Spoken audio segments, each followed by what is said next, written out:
I hope you all are doing good. Okay, so actually by the way, I'm sorry that I am uploading this video a little bit later because of some issues that I was not in Karachi and I was not having my iPad. So that is why I was unable to make the video. So right now I am here and we will just do a quick revision of all the topics that are coming in the assessment. The first topic, reinforcement. Okay, and the three topics that are coming in the assessment is, the first one is algebraic expressions. Okay, algebraic expressions. The second one is none other but algebraic equations. Okay, in this syllabus it is written as algebraic equations and inequalities, so you don't need to be worried about inequalities के sir ने inequalities तो पढ़ाया ही नहीं है. Inequalities are not the part of your syllabus, but the complete name of this chapter in the book is algebraic equations and inequalities, so that is why it is written in where in your syllabus. So algebraic expressions, algebraic equation, and the third one is coordinate geometry. That is the most easiest topic according to many of the students. Okay, but right now we will be discussing all the topics and we will not be taking any topic lighter one or the heavier one. Okay, starting with algebra. Sir algebra में क्या होता है? Sir हमने start करा था algebra को, तब हमने पढ़ा था कि अलजेब्रा क्या है. अलजेब्रा एक आप एक्सप्रेशन लिखते हो या आप एक्सप्रेशन लिखते हो, उसमें आपके पास क्या होना चाहिए. आपके पास एक क्या होता है, आपके पास वेरिएबल होता है. ठीक है, दूसरा क्या होता है, आपके पास टू, आपके पास कोफिशिएंट होता है. ठीक है, and the three is what, that three is called your constant. So you must have these three things. You must have it's not necessary that all these three things are present, but you must have these three things in order to what, in order to call an expression an algebraic expression. ठीक है, तो ये expression algebraic expression जब भी होती है जब उसके अंदर वेरिएबल, कोफिशिएंट, कांस्टेंट प्रेजेंट हो. ठीक है, फिर हमने ये बात करी थी कि अगर हमारे पास एक एक्सप्रेशन होती है तो इस एक्सप्रेशन हमें एक्सप्रेशन, इक्वेशन और इनइक्वालिटी में क्या फ़र्क है. तो एक्सप्रेशन और इक्वेशन का क्या कर लेते हैं, हम कंपैरिजन कर लेते हैं. एक्सप्रेशन क्या होती है, अगर 2x+3 लिखा है तो ये क्या है, आपके पास एक्सप्रेशन है. If it is written as 2x+3 equals to 0 और तो it will be what, it will be equation. Equation में हम देखें तो हम एक ओवरऑल रिवीजन कर रहे हैं ना, तो हम टॉपिक वाइज नहीं चलेंगे, हम जो है वो एक ओवरऑल रिवीजन.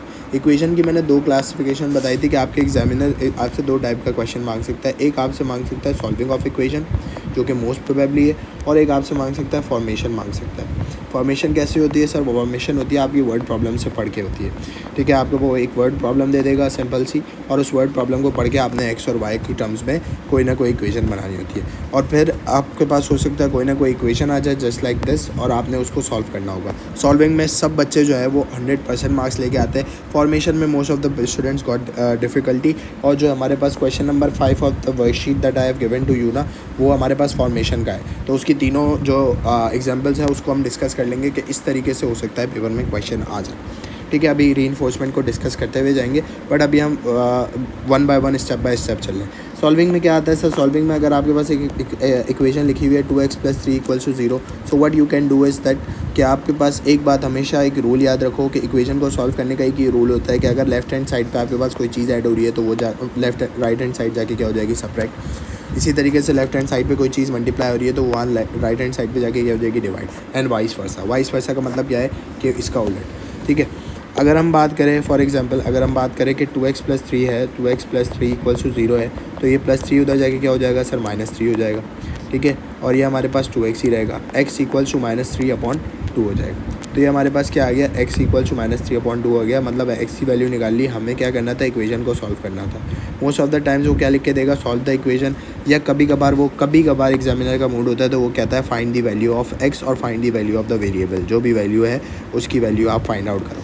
तो वो एग्जामिनर आपसे ये भी लिख सकता है, एग्जामिनर आपसे ये भी लिख सकता है. तो you must have to be alert कि आपको कब क्या करना है. ठीक है, एक्सप्रेशन में कभी भी वो सॉल्व का वर्ड यूज़ नहीं करेगा. सॉल्व का वर्ड कब यूज़ करता है, इक्वेशन में. एक्सप्रेशन में वो 2-3 चीज़ें यूज़ करता है. सबसे पहले एक्सप्रेशन में एक चीज़ होती है कि एक्सप्रेशन की अंदर टर्म्स कितनी है. टर्म्स कैसे डिसाइड होती है सर, टर्म्स ऐसे डिसाइड होती है कि अगर कोई नंबर कोई कोफिशिएंट के साथ वेरिएबल मल्टीप्लाई हो रहा है तो वो एक ही टर्म कंसिडर की जाती है.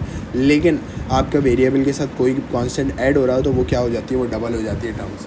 ठीक है। फॉर एग्जांपल सर अगर हमारे पास लिखा हुआ है 2x तो ये क्या होगा सर 1 टर्म होगी, ठीक है। और अगर हम यहाँ पर लिख दें, अगर हम यहीं पर लिख दें 2x स्क्वायर प्लस 2x तो ये क्या हो जाएगी सर, ये 2 टर्म्स हो जाएंगी। क्यों सर ये 2 टर्म्स हो जाएंगी? क्योंकि इसमें आपके पास 2 अनलाइक टर्म्स है that can not be solve together.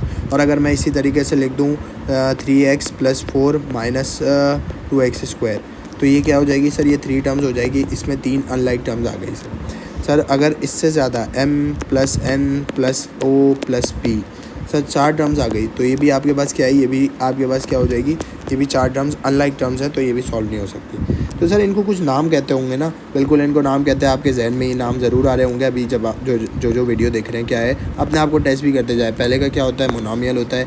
2 terms हो तो क्या होती है सर, बाइनोमियल होती है, सही। और 3 टर्म्स हो तो सर हमारे पास क्या होती है, ट्राइनोमियल होती है। एंड अगर सर 4 टर्म्स हो या 4 टर्म्स से ज़्यादा हो तो क्या होती है, सोचो क्या होती है, पॉलिनोमियल होती है या फिर क्या होती है, मल्टीनोमियल होती है, ठीक है। तो इट्स बेटर कि आप दोनों में से कोई भी लिखेंगे, I will be acceptable, it will be acceptable for you, ठीक है। मल्टीनोमियल्स, ये आपके पास एक प्रॉपर आपके पास टर्म्स की गाइडलाइन हो गई कि हमारे पास टर्म्स किस तरीके से आइडेंटिफाई की जाती है एक्सप्रेशन में।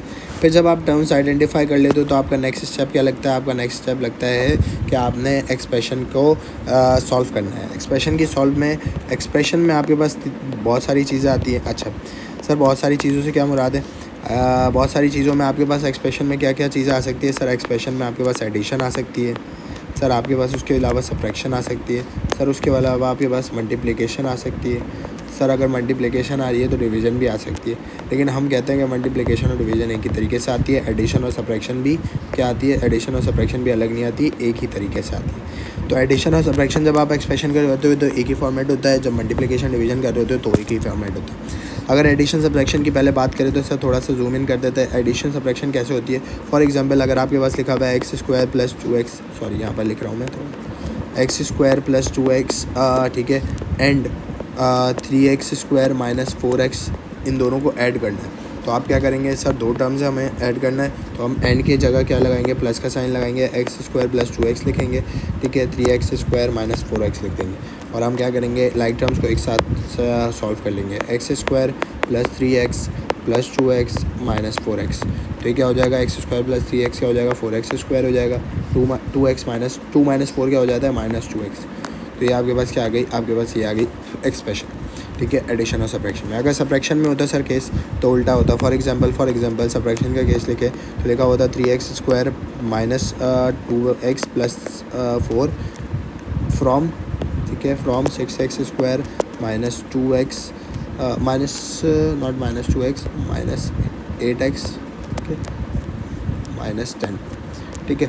अब आपके पास ये 2 एक्सप्रेशंस है और 2 यहाँ पर भी हम माइनस का साइन, यहाँ पर हम माइनस का साइन नहीं लगा।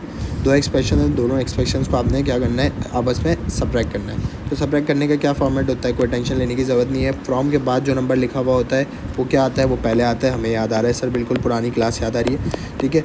और फ्रॉम है, फ्रॉम के पीछे जो नंबर लिखा हुआ है वो बाद में लिखा जाता है, दैट इज़ 3x स्क्वायर, और ब्रैकेट में लिखा जाता है माइनस 2x प्लस 4। हमेशा याद रखें, माइनस जब आप लगाते हैं तो अगला वाला पूरी टर्म को आप एक्सप्रेशन को पूरी ब्रैकेट में लिखें, ठीक है। एडिशन में ऐसा ज़रूरी नहीं होता, अगर आप लिखना चाह रहे हो तो लिख भी दें, और अगर आप नहीं लिखना चाह रहे हो तो नहीं भी लिखेंगे तो no problem. But in subtraction it is necessary to write the next expression in bracket so that you remember कि आपने मल्टीप्लिकेशन ऑफ साइन भी करना है।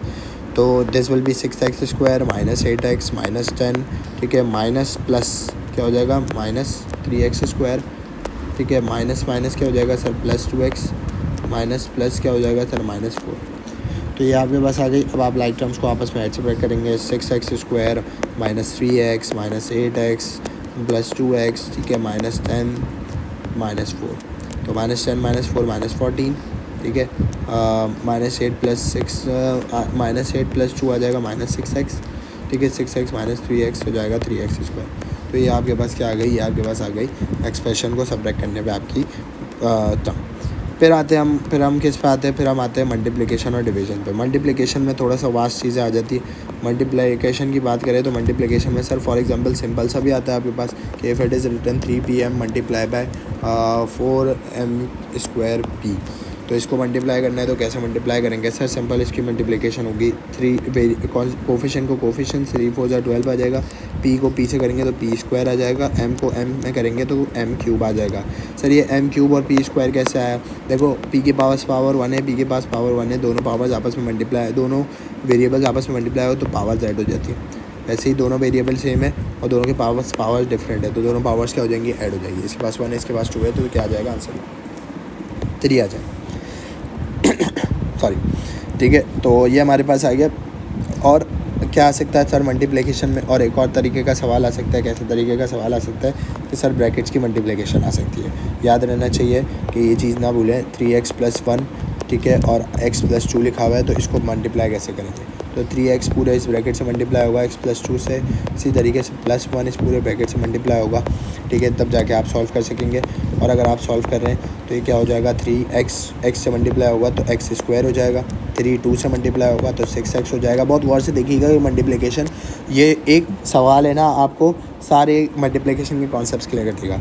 3 2 से क्या आ जाएगा? 6 और x का पावर आ जाएगी और ये आपके पास x आ जाएगा, ये आपके पास आ जाएगा 2, ठीक है। अब लाइक टर्म्स क्या है? ये दोनों सर 7x हो जाएगा, 6x + 1 x क्या हो जाएगा? 7x और 3x² + 2, तो ये आपके पास क्या हो जाएगा? ये आपके पास हो जाएगा मल्टीप्लिकेशन, ठीक है। क्या मल्टीप्लिकेशन में सर कोई और तरीके? तो देखो क्वेश्चंस की वैरायटी बहुत है बट कैटेगरीज नहीं। ऑलवेज रिमेंबर, क्वेश्चन की टाइप डिफरेंट हो सकती है, कैटेगरी डिफरेंट नहीं हो सकती। कैटेगरी वो इन्हीं में से पूछेगा, ठीक है। मल्टीप्लिकेशन हो गई, एडिशन हो गई, सब्ट्रैक्शन हो गई, ठीक है। इसके अलावा हमारे पास हाँ, अलजेब्रिक एक्सप्रेशंस में एक और चीज़ आती थी, थोड़ा सा मैं यहीं से एक्सपेंड कर देता हूँ कि हमारे पास एक्सप्रेशन जब हम कर रहे होते थे एडिशन, सब्ट्रैक्शन, डिवीजन, मल्टीप्लिकेशन हो गई। इसके अलावा हमारे पास आती है 2 चीज़ें, एक होती है आपके पास फैक्टराइजेशन और एक होती है आपके पास एक्सपेंशन। एक्सपेंशन क्या है? एक्सपेंशन सर दूसरा नाम है मल्टीप्लिकेशन का। एक्सपेंशन क्या है? दूसरा नाम है मल्टीप्लिकेशन का। फैक्टराइजेशन क्या है? फैक्टराइजेशन है दूसरा नाम किसका? Common taking. तो जब आप फैक्टराइजेशन करते हैं तब आप क्या करते हैं? Common taking. एक्सपेंशन करते हैं तो आप क्या करते हैं? मल्टीप्लिकेशन। फॉर एग्जांपल अगर आपको एक्सपेंशन करनी है और if it is written 3x² minus multiply by x² plus px + 3, तो अगर आपको एक्सपेंशन करनी है तो आप एक्सपेंशन कैसे करोगे? 3x² और x² क्या हो जाएगा? 3x4, ठीक है, 3p x³ हो जाएगा और 3 से क्या हो जाएगा? 9 हो जाएगा। एक्सपेंशन का मतलब ये होता है, एक्सपेंशन का मतलब ये होता है कि आपने मल्टीप्लिकेशन करनी। तो this is called what? This is called your expansion of the equation, ठीक है। अगर हम बात करें फैक्टराइजेशन की, तो फैक्टराइजेशन होती है common taking. For example if it is written 4x² + 2x, तो आप सबसे पहले कॉमन टेकिंग या फैक्टराइजेशन लिखा हुआ है या फैक्टराइज द फॉलोइंग लिखा हुआ है या common take the factors out लिखा हुआ है, तो आप क्या करेंगे? आप जो है वो यहाँ पर एक्सप्रेशन को देखोगे। If it is written expression यहाँ लिखी हुई है 4x² + 2x, तो आप इन दोनों में देखोगे कि कौन से टेबल में कॉमन आते हैं। तो क्या 4 और 2 किसके टेबल में आते हैं? 2 के टेबल में कॉमन आते हैं। अच्छा, यहाँ पर टेबल भी वो लेना जिसमें वो दोनों एक साथ कॉमन आ जाए, उसके बाद दोबारा कॉमन नहीं आ सकते। तो हम 2 को कॉमन ले लिया और क्या x² और x लिखा हुआ है यहाँ पर, तो किसको कॉमन लेना चाहिए? x को कॉमन लेना चाहिए या x² को? बहुत से बच्चों का जवाब आ रहा होगा x² को। रॉन्ग, तो x² को नहीं लेंगे आप। किसको कॉमन लेंगे? आप x को कॉमन लेंगे। वाई? बिकॉज इसके पास x की पावर 2 है, मतलब इसके पास 2x है, इसके पास 1x है, तो कितना कॉमन लेना चाहिए? एक ही x कॉमन लेना चाहिए। सर ये क्या हो जाएगा? 2 2 ज़ा 4 और ये 1x अंदर बच जाएगा। सही है सर, ये 2 1 ज़ा 2 हो जाएगा और x आप बाहर ले चुके हैं तो अंदर कुछ नहीं बचेगा। तो ये 2x = 2x ब्रैकेट 2x + 1 आ जाए। तो this is called your factorization method, और इस तरीके से आपकी क्या होती है? फैक्टराइजेशन। अच्छा, अलजेब्रिक एक्सप्रेशन में एक और तरीके का सवाल मैंने आप लोगों से कराया था, नहीं एक्सप्रेशन में नहीं, इक्वेशन में कराया था, ठीक है।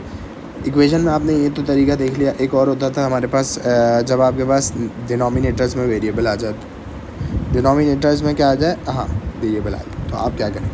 फॉर एग्जांपल अलजेब्रिक इक्वेशंस कर रहे हैं, यहाँ तक एक्सप्रेशन एंड हो गई, इक्वेशंस को भी यहीं पे एंड कर देंगे। अलजेब्रिक इक्वेशंस कर रहे हैं, तो सॉल्विंग वाले पोर्शन में हम क्या कर रहे हैं? सॉल्विंग वाले पोर्शन में कह रहे हैं कि हाँ, सॉल्विंग वाले पोर्शन में ये आ रहा है कि if it is written 3x + 2/4 × 2 plus 2 minus x upon 3। तो अगर आप ये देखें तो आपके पास क्या है, ये एक ऐसा फुल फ्लैज क्वेश्चन है जिसमें आपके पास डिनोमिनेटर्स भी है, जिसमें मल्टीप्लिकेशन भी है, जिसमें आपके पास एक्सपेंशन भी है, सारी चीज़ें।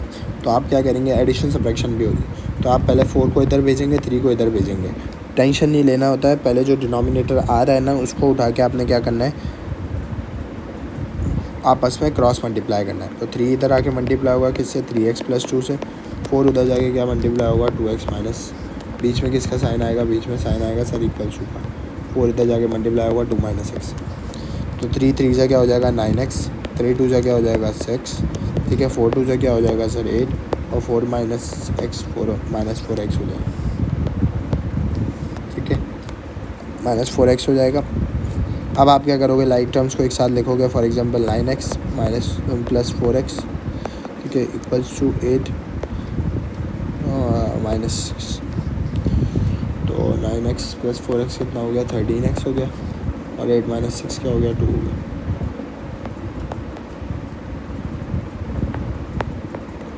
2.13 विल बी योर आंसर। तो ये हमारे पास अलजेब्रिक इक्वेशंस एक्सप्रेशन का ये सारा ओवरऑल आपको रिव्यू मिल गया, ठीक है। इक्वेशंस में फॉर्मेशन की बात कर रहे हो तो फॉर्मेशन में आपके पास ये 3 थी, इन 3 को फॉर्म करना सिखा देता हूँ कैसे होती है। For example the equation the statement is written, एमली थिंग्स ऑफ अ नंबर। उसने एक नंबर के बारे में सोचा जो आप नहीं सोचोगे, एमली ने सोचा, तो उस नंबर के बारे में आपको पता है नहीं, उसको एक्स ले लो। She multiplies it by 6, x number है उसको मल्टीप्लाई किससे करा, 6 से, एंड देन सब्ट्रैक्ट 12। अब जब दोनों को मल्टीप्लाई कर लिया मतलब ब्रैकेट लगा दो, और फिर दोनों में से 12 को माइनस कर दिया। The result is what, result is 30 degree, ठीक है। द रिजल्ट इज़ 30 से। अब आप क्या करोगे, एक्स मल्टीप्लाई बाय 6, 6x हो जाएगा, माइनस 12 इक्वल्स टू 30, माइनस 12 उधर जाके क्या हो जाएगा, पॉजिटिव 12, तो 28 इक्वल्स टू 6x। तो x equals to 28 upon 6, 2 3 is 6 और 2 1 2 2 4 तो 14 upon 3 will be the value of what, x। लेकिन हमें क्या x की वैल्यू फाइंड करनी थी, नहीं सर, हमें तो क्या करना था, यहाँ तक इक्वेशन को फॉर्म करना था। तो यहाँ पर ये हमारा क्या हो जाता है, हमारे यहाँ पर टास्क कंप्लीट हो जाता है कि आपने क्या करनी है, इक्वेशन फॉर्म करनी है। तो ये आपका task complete. Jack thinks of a number, हमें नहीं पता, y ले लो, ठीक है। He divides it by 2 and then add 7, the answer is 15। तो जैक ने एक नंबर सोचा जिसको डिवाइड करा 2 से, सब्ट्रैक्ट मल्टीप्लाई करा 9 से, ऐड करा 12, और आंसर क्या आएगा 65, ठीक है। तो 9/2 आ जाएगा।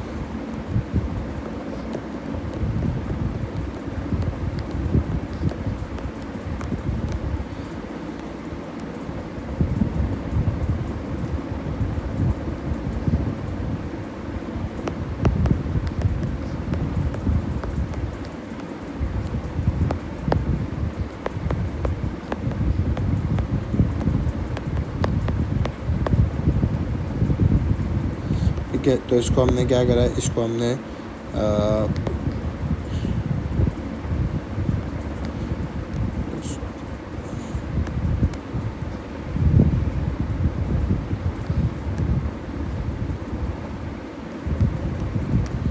ठीक है। तो ये हमारे पास क्या हो गया, हमने एक और एक्सप्रेशन बना ली।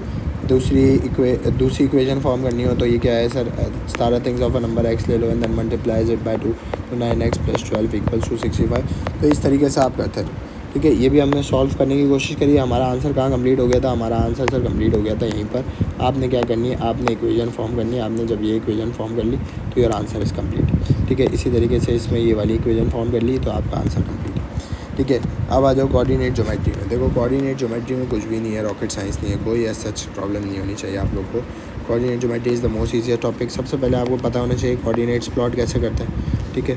If the graph is drawn in front of you, तो आपको पता होना चाहिए इफ़ इट इज़ दिस, तो पहले रीड क्या करेंगे, हमेशा एक्स करेंगे, और फिर रीड क्या करेंगे, हम वाई करेंगे, ठीक है। तो वाई पे क्या आ रहा है सर 3R, तो हम क्या रीडिंग लिखेंगे 2,3, ठीक है। तो this will be what, this will be the first thing, ठीक है, जो कि कोऑर्डिनेट ज्योमेट्री के बारे में। फिर इसके अलावा कोऑर्डिनेट ज्योमेट्री में क्या होते हैं, कोऑर्डिनेट्स होते हैं। कोऑर्डिनेट क्या होते हैं, कॉर्ड 1 होता है, ये कॉर्ड 2 होता है, ये कॉर्ड 3 होता है, ये कॉर्ड 4 होता है। कॉर्ड 1 में क्या होते हैं, दोनों पॉजिटिव होते हैं। कॉर्ड 2 में क्या होता है, एक नेगेटिव दूसरा पॉजिटिव।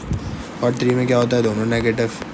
कॉर्ड 4 में क्या होता है, एक पॉजिटिव और दूसरा नेगेटिव। तो ये आपके पास 4 क्वाड्रेंट्स होते हैं, इस 4 क्वाड्रेंट्स के हिसाब से आपने वो करना है, ठीक है। इसके अलावा इसमें क्या आता है, इसके अलावा इसमें एक चीज़ और आती है कोऑर्डिनेट पढ़ने के अलावा। तो कोऑर्डिनेट पढ़ने के अलावा इसमें आती है एक और चीज़, दैट इज़ व्हाट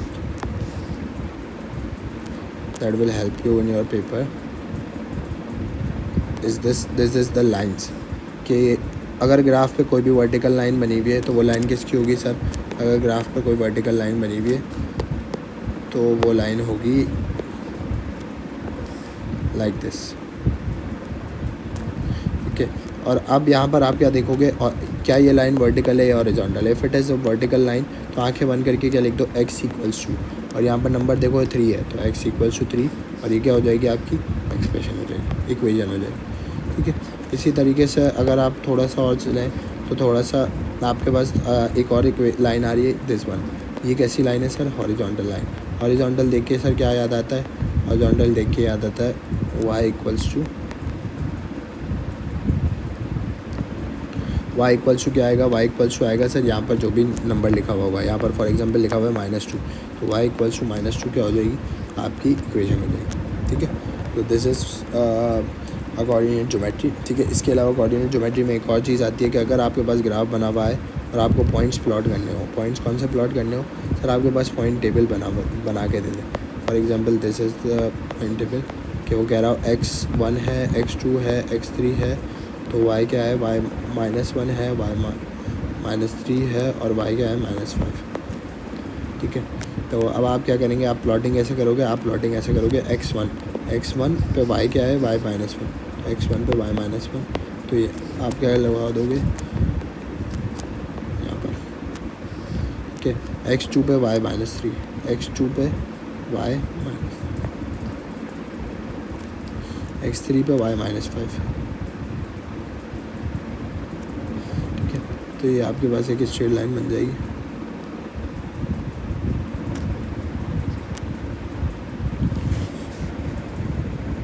ठीक है। तो कोऑर्डिनेट ज्योमेट्री में ये सारी चीज़ें आती हैं। तो नाउ आई होप कि आपको ये सारी चीज़ें क्लियर होंगी, ठीक है। थोड़ी बहुत वर्कशीट मैंने कराई थी क्लास में, तो वर्कशीट में आई गेस कोई प्रॉब्लम होनी ही नहीं चाहिए। If there is any problem you can mail me out, ठीक है।